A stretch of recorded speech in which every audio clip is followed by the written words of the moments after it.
Hi Jessica, these are my two paper airplanes.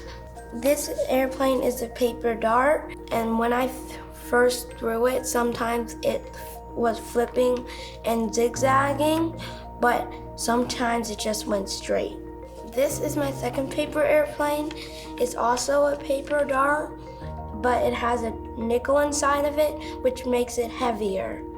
I think this paper airplane is gonna fly the farthest.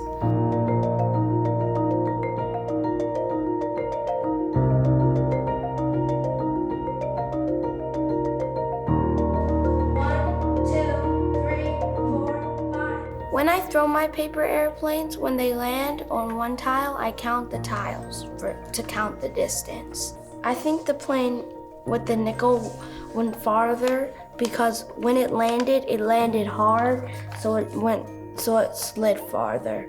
Another way I could change the plane was to